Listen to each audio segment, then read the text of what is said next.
नमस्कार जय Jagannath welcome to learn with Jyotirekha जो आपको मिले essay letter application biography English Odia 10 lines any topic ता सहित क्वेश्चन आंसर।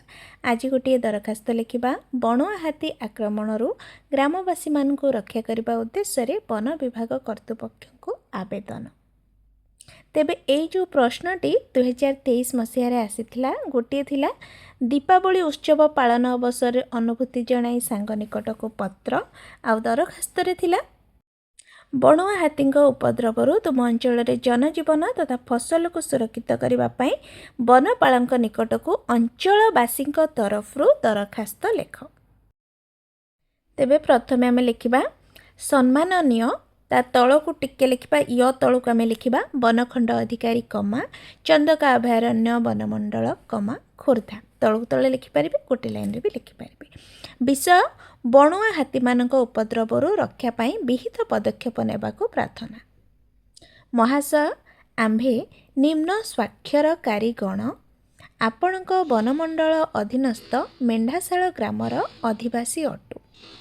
निम्न स्वाक्षरकारी माने तले आपण माने साइन करिवे सभा तले से लिखा आम निम्न स्वाक्षरकारीगण आम ग्रामर अनति दूर रे चंदका अभयारण्य अवस्थित ए केते वर्ष है अभयारण्य बणुआ हाथीपल ग्राम भीतर को प्रवेश करी फसल नष्ट करने सहित घरद्वार भांगिबा और लोक माननकु गोड़े दल झुकटी देबा आंभ मानक मुंड व्यथार कारण होइछि। गत मास प्रथम सप्ताह तारीख पकाइबा रात्र 8 घटिका समय प्राय 30टी हाथी ग्रामर 15 एकर ऊर्ध्व जमीर धान फसल नष्ट करने सह जड़े वयस्क पुरुष और शिशु को अति निर्मम भाव पादरे दली देइछंती। रात्र समय आम्भे ग्रामवासी निआहुला घंटी और बाद्य साहाय्य सेमानकु घोड़ाइबाकु चेष्टा करी विफल होउछु। ए विषय रे स्थानीय प्रशासन और पुलिस को जणाइथिले मध्य कौनसी स्थायी प्रतिकार होई पारु नाही।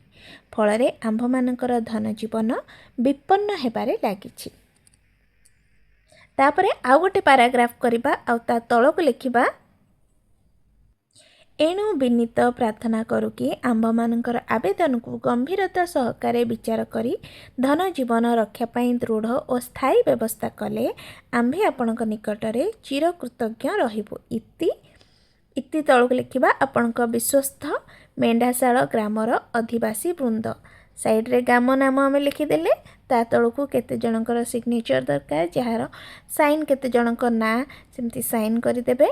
बाम पटे लिखिदेबा मेंढाशाल माने जो जगार आम लिखिथिबा से जगह को तारीख रे आम लिखिले बा पठेले से तारीख आमको लिखबार अच्छी।